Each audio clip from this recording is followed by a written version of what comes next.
Hey guys, Brian here. It's Friday, April 24th, 2015. Just wanted to give you guys a little update.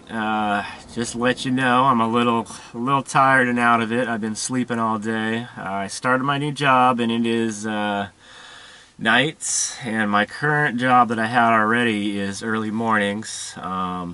So what I'm trying to do is work a night shift for 8 hours and then go into my part-time job and work another 5 hours directly from the night shift job. So I'm working basically from like 9:30 p.m. till like 10:30 a.m. the next day. It's like some 13 hours so total. So it's totally doable. There was a lot of moments in the middle of the night on the job, of this new job. It's basically cleaning.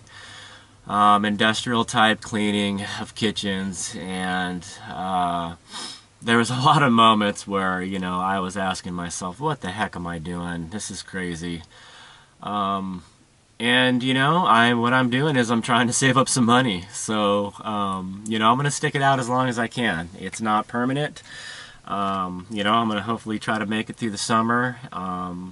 With my current part-time job, basically we'll be working around 50 hours a week. It's just what I need to be doing to make a bunch of money.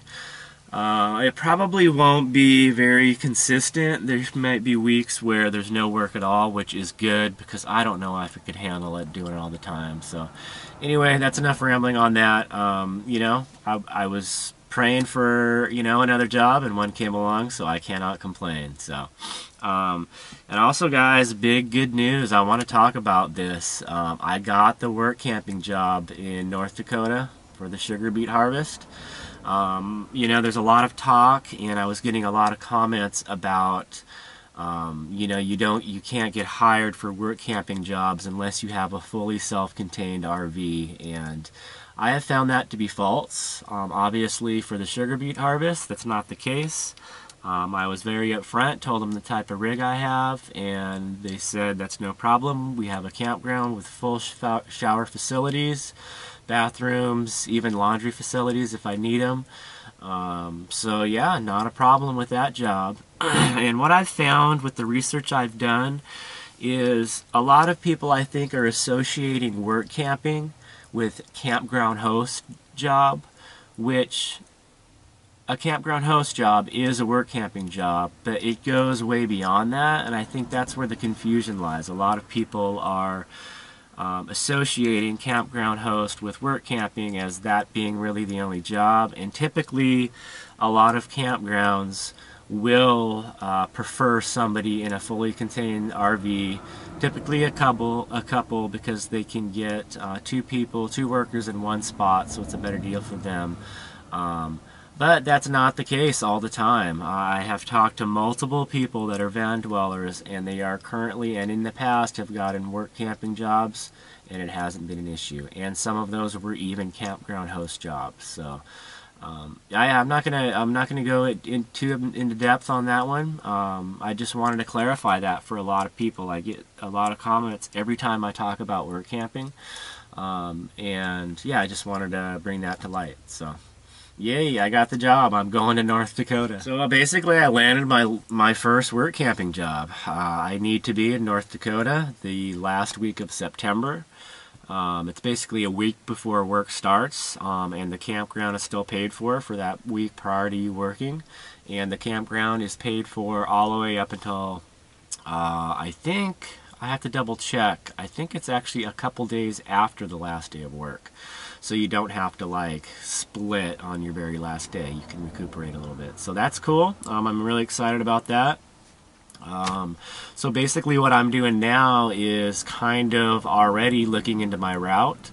And I've decided, guys, that because this is kind of a big deal for me, it's my first real work camping job, and being on the road for an extended amount of time.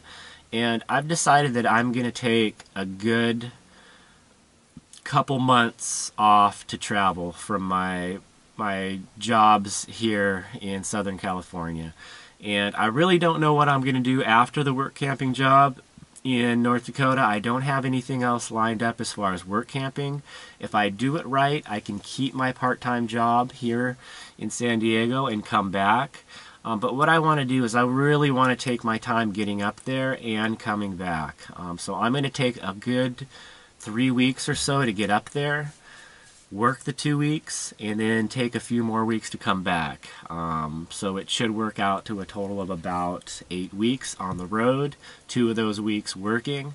So that I'm really excited about. I really don't want to have to rush to get up there. I just don't want to have to rush at all. I want to be able to drive low miles per day. I don't want to be driving for 8 hours a day. So I'm going to try to plan it to where I can just drive like 3 hours a day. And find really nice places to camp each night. So that's the plan, guys. I got myself a big atlas, and I'm kind of starting to map things out, the places I want to stop and see, so it's really exciting.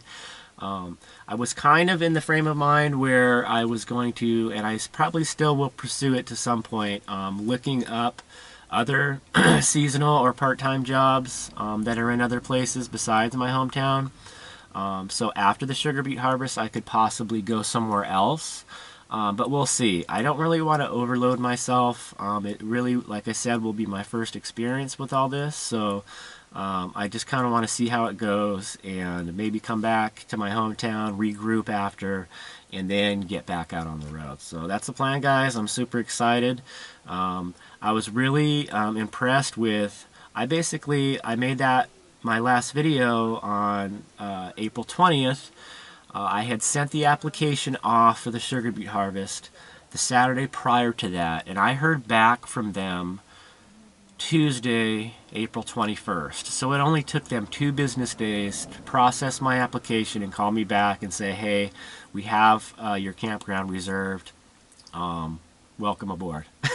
So that was really, I was really impressed with the turnaround. So basically they let me know that in 30 days from the time they called me just last Tuesday, I will be receiving a packet with more information and basically go from there. So yeah, pretty exciting, guys. So my job for 2 weeks in October is secured already now, so should be able to make at least $2,000 in that 2 weeks. So that's the plan.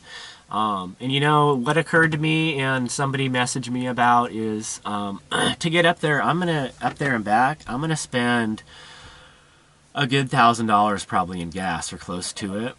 So basically, you know, that's a big expense for the amount of money I'm going to make, but it really doesn't bother me because it's the experience and the trip that I'm looking for. So the fact that I can make a couple $1,000 at least in the middle of my trip is awesome to me. It's going to work out great. It's exactly what I'm looking for. So yeah, I think that's really cool. But yes, that did occur to me when I started charting out the miles. So I will be having more information on that. I just kind of want to give a general update, but that is definitely big news with what's going on with me. So yeah, really excited about that, guys. So yeah, I guess more than anything, I just wanted to update on the work camping situation and basically get out there that you can get a work camping job if you live in a van that's not fully self-contained. I'm proof of that. I got the job. They're well aware of the fact that I'm not fully self-contained. They just needed to know that with plenty of time so they can place me in a campground that has the facilities that I need. So granted, if there's a work camping job out there and there are no campgrounds or it's work at a campground that does not have shower facilities, then yes, you probably are not going to get that job unless you're willing to either camp somewhere else and commute to that campground to do your work, or maybe if they're willing to hire you and you're willing to go somewhere else to shower, I don't know. So yeah, that's probably why you wouldn't get a job, a work camping job in that situation.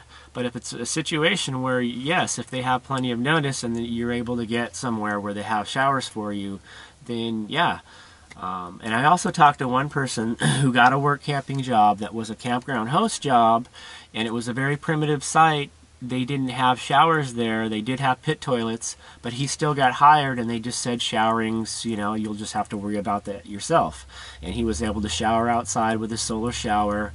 It was off season, so there wasn't a lot of people there.